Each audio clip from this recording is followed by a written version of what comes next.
Hi, my name is Gerhard Schwantner and welcome to Selling Power's Daily Report. Today we are meeting with Jeffrey Seely. He's the CEO of Karoo International. How do you define leadership? I think if you look at leadership, it's a couple different things. First, it's easier to define what it is by what it isn't. Leadership isn't management. Leadership isn't, making sure the numbers are on track and those types of things. Leadership is really about how you take the folks that work underneath you and inspire and motivate them to greater causes and greater achievement than they think that they can get on their own. So you're saying a good leader has a good vision. A leader has vision. They have the ability to create mission. They create values. They create the future and inspire people to achieve that future. Can you tell me how you lead people in your own company? Well, that's kind of an interesting thing, especially being in the leadership training business. Sometimes you use a few of the leadership tricks, so to speak, and everyone knows what you're doing because we're teaching it every day. But I think the thing we really try to focus on in our company is, first off, is vision. Where do we want to go? Where do we want to be? And who are we? And for us, it's about how we develop people, how we make people better, how we improve our customer base, and how we really, entertain and excite and teach people in our classes and in our writing and what we're doing every day. When you talk about mission, a mission, as I understand it, is to define the noble purpose of an organization.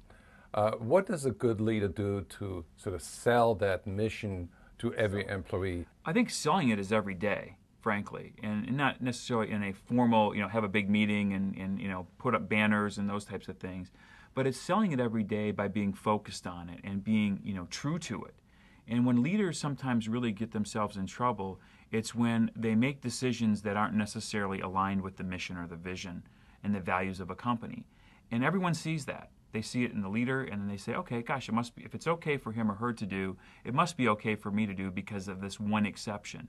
So what you're saying is that leadership is like you live it, you breathe it, and you embody like the inspirational playbook of the company. That's a great way to put it, the inspirational playbook, and you're always going back to that playbook every day on everything that you're doing, and not, creating the Hail Mary. What are some of the Achilles heels that you have seen that leaders have? I think first and foremost it's trust. They don't trust their people, and that they'll trust them like 80% or 90% of the time. But what happens is when something big comes along, that big deal or that big thing that's going to happen today or that big assignment, what they'll do is they'll step in and they'll wind up really kind of running over the people that they're working with or taking control and taking charge.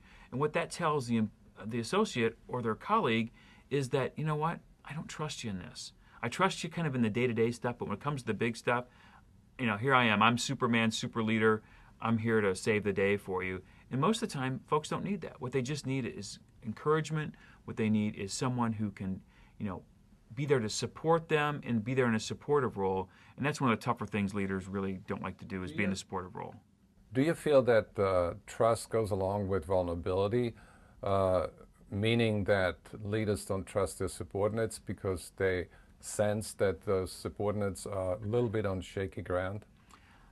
I think it's more that they're worried that they're not going to close the deal. And I think, you use the word vulnerability, and I think sometimes leaders have to show that they're vulnerable.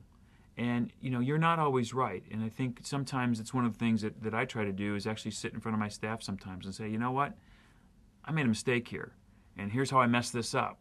And, I'm sorry. It was using the best judgment I could. I thought it was the right thing to do, but you know what, I made a mistake. So you're saying a good leader accepts responsibility quickly, and that's essentially what Ronald Reagan did many times, where he said, I take the blame on that, let's move on.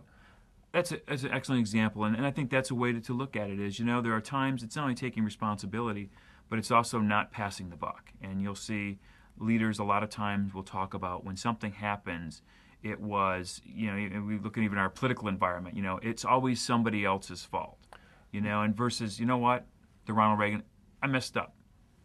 Thank you, Jeff. And tomorrow we are going to continue our conversation with Jeffrey Seely on mentoring.